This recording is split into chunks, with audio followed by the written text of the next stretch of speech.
মানে তখন পুলিশ আসে না, আর এখন আমাদের 2 মিনিট সময় পেতে দেওয়া হচ্ছে যে 2 মিনিট হয়ে গেছে, চলে যান। লজ্জা লজ্জা। আপনারা কিছুক্ষণ পূর্বে নিশ্চয়ই কি ঘটেছে তা সবাই অবগত আছেন। আমাদেরকে বলা হয়েছে মিডিয়ার মাধ্যমে আমাদের ভিলেন হিসেবে পরিচিত করিয়ে দেওয়া হবে। আমাদের এই কথা বলা হয়েছে না? আমাদের অপরাধ কি?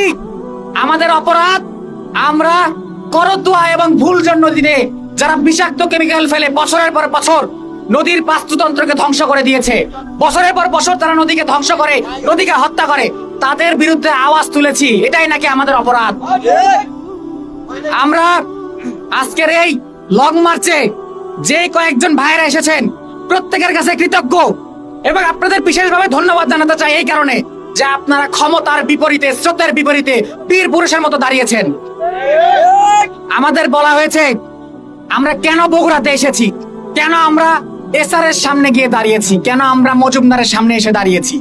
আমরা তাদের বলতে চাই এসআর কেমিক্যালের সামনে দাঁড়িয়ে, মজুমদার গ্রুপের সামনে দাঁড়িয়ে প্রতিবাদ করা এইটা আমার নাগরিক অধিকার, সাংবিধানিক অধিকার। আমরা কোনো মব কালচার করতে আসি নাই। আজকে আমার পুলিশ ভাইরা এসেছে, আমার খুবই কষ্ট লাগছে এই বিষয়টা দেখে। যখন কেমিক্যাল ফেলা হয় তখন আমার পুলিশ ভাইরা যায় না, আর আজকে আমরা নাগরিক হিসেবে ন্যূনতম প্রতিবাদ জানাতে এসেছি, আমার পুলিশ ভাইরা এসেছে। যাই হোক, ওনারা নিরাপত্তা দেওয়ার জন্য আসছে, ওনাদের কাছে আমরা কৃতজ্ঞ। আমি প্রশাসনের ভাইদেরকে বলবো আজকে আমার পুলিশ ভাইরা যেভাবে এসে আমাদের আশ্বস্ত করেছেন, প্রত্যেক বছর জেলা প্রশাসক মানে ডিসি, উপজেলার নির্বাহী কর্মকর্তা, ইউনো, ওসি, এসিল্যান্ড সহ পরিবেশ অধিদপ্তরের কর্মকর্তারা প্রত্যেক বছর আশ্বাস দেয়, কিন্তু কাজের কাজ কিচ্ছু হয় না। দিন শেষে জনগণকে মূলা ধরিয়ে দেওয়া হয়। এবার প্রতি বছর তো শুধু আমরা মানববন্ধন করি, মানববন্ধন করে কর্মসূচি শেষ করে দিই। এবার মানববন্ধন শেষে আমরা যেভাবে লং মার্চ করেছি ব্যতিক্রমী ভাবে, একই ভাবে এই লং মার্চ শেষেই আমাদের কার্যক্রম স্থগিত হবে না। সিরাজ সাহেব যেহেতু জাতীয় সংসদের একজন সংসদ সদস্য এবং আর একজন শিল্পপতি মজুমদার গ্রুপের মালিক, উনিও শত কোটি হাজার কোটি টাকার মালিক। এই কোটিপতিদের স্থান, এমপিদের স্থান বাংলাদেশ জাতীয় সংসদ, সেই সংসদ ভবনের সামনে আমরা আমরণ অনশন করব যতক্ষণ না আমার ফুলঝর নদী, আমার করতোয়া নদীকে এই যে হত্যা করা হচ্ছে প্রতিবার, এই কার্যক্রমগুলো যতক্ষণ না বন্ধ হচ্ছে ততক্ষণ পর্যন্ত বাংলাদেশের জাতীয় সংসদ ভবনের সামনে আমরণ অনশনে বসবো এবং অনশন চালিয়ে যাবো ইনশাআল্লাহ।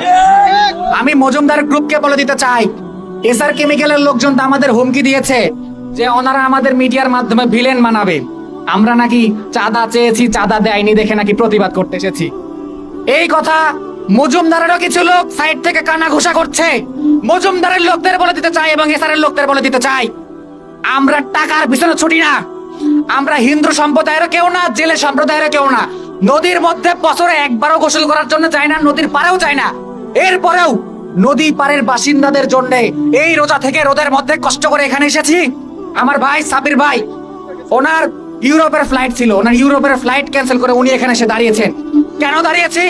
কারণ মানুষ হিসেবে আমাদের নৈতিকতার এখনো অতটা অধিপতন হয়নি।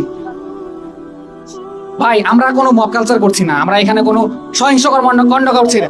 আমরা শুধুমাত্র এখানে আমাদের নাগরিক অধিকার না, এটার কোনো লাইভ মানে টাইম লিমিট তো নাই যে 2 মিনিটের বেশি করা যাবে না, 5 মিনিটের বেশি করা যাবে, এরকম তো না ভাই। ভাই, আমার খুবই কষ্ট লাগতেছে আপনার কথাগুলো শুনে, কারণ যখন কেমিক্যাল ফেলা হলো তখন আমার পুলিশ ভাইরা কোথায় ছিল, আর আজকে আমাদের এখানে অনুমতি। ভাই, একটা ন্যূনতম একটা প্রতিবাদ মানে তখন পুলিশ আসে না, আর এখন আমাদের 2 মিনিট সময় পেতে দেওয়া হচ্ছে যে 2 মিনিট হয়ে গেছে, চলে যান। লজ্জা লজ্জা, শেম।